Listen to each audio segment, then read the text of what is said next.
Hello again, mathematicians. We are here again with another another three-dimensional shape.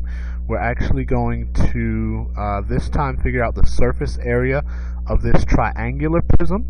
And you know that this is a prism because you've got two identical bases. Alright, and we know that it's a triangular prism because those two bases are triangles. Alright, one base you see back at the back, and then you see another base here in front. And we're going to do the surface area. If you can remember the surface area for rectangular prisms, we can use a nice little formula. There's a formula for triangular prisms as well, but I'm going to show you the way where we have to draw a net.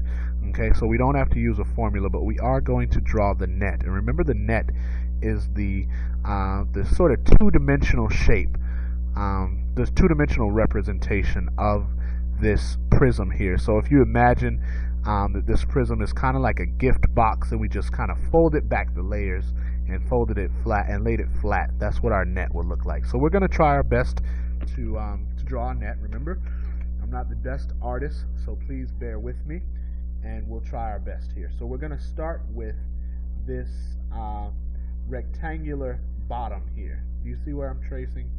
Alright, we're going to draw that first, and we're going to kind of draw it like this. I'm going to use dashed lines. Alright, it won't be perfect, but bear with me. So I'm drawing my rectangular bottom. That's the bottom of my prism. It's kind of like if it were a house that would be resting on the ground there. Okay, so after that, I'm going to take care of my base, my triangular base that's at the top. Imagine if I were to just sort of fold that back.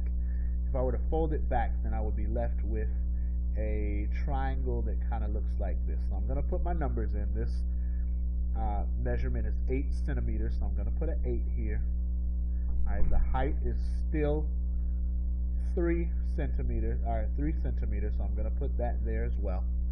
Alright, now we're going to do the opposite thing, the same exact thing down at the bottom. If we were to fold that flap out, we will be left with a triangle here at the edge of our rectangular bottom. Okay, we won't put the measurements, but they are the same as these up here. Alright, now imagine if we were to fold back this flap here and both the flap across from it. So starting with this one, we fold this one back, and we're left with a with another rectangle. Alright, we're going to use solid lines to draw that.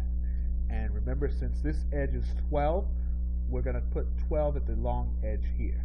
Okay, but we have this other short edge, which is 5 centimeters, and that's going to represent this this space here. So we're going to make this 5 centimeters, and then we're just going to do the other thing on the other end. Remember, it's just like we're folding back a gift box or something. So we are drawing our next rectangle, and I'm going to use solid lines. Again, it's not perfect, but it will do. It will do. If you can imagine, this is almost like as if we were to have folded back this triangular prism. Okay, so we know also that all these long edges are going to be 12. We won't need to put that. We know since this is 5, this is also going to be 5.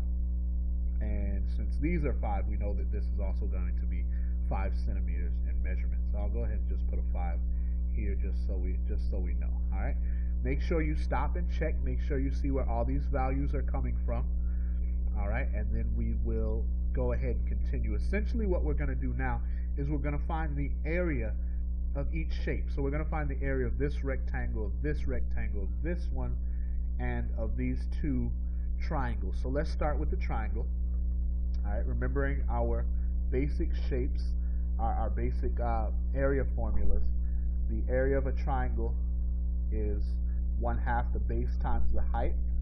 I'll express it as base times height divided by 2. So we've got a base of 8. We've got a height of 3. So that is 8 times 3 divided by 2, which we know the area then would be 12 of the triangle. So we're going to put 12 here. Alright, I hope you can see that. And since the area of this triangle is 12, the dimensions are the same, so we know this one also has to be 12. Alright, so that's done with. Let's go ahead and figure out the area of this rectangle. Alright, length times width, 12 times 5 is going to give us 60. So that is the surface area, that is the area of this rectangle. Alright, if this rectangle is 60, we know that the dimensions are the same on this rectangle on our far left. So that's also going to be 60. We're going to circle it. And now we're going to figure out the area for the last rectangle. The dimensions are 8 and 12. 8 times 12 is 96. So our area inside there is 96. Alright. Last but not least, believe it or not, we're just going to add up all the areas. And the answer and the value that we come up with will be our surface area. So we're going to add 12 plus 12 plus 60 plus 60 plus 96.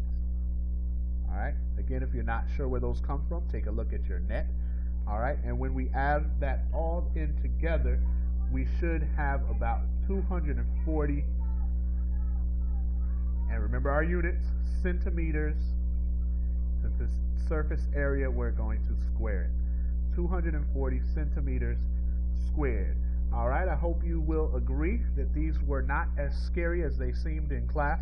Alright, these are not as unapproachable as they seemed before, but I hope that you will keep practicing. We know that practice makes perfect. Alright, so keep learning, keep loving, keep learning. We'll see you next time.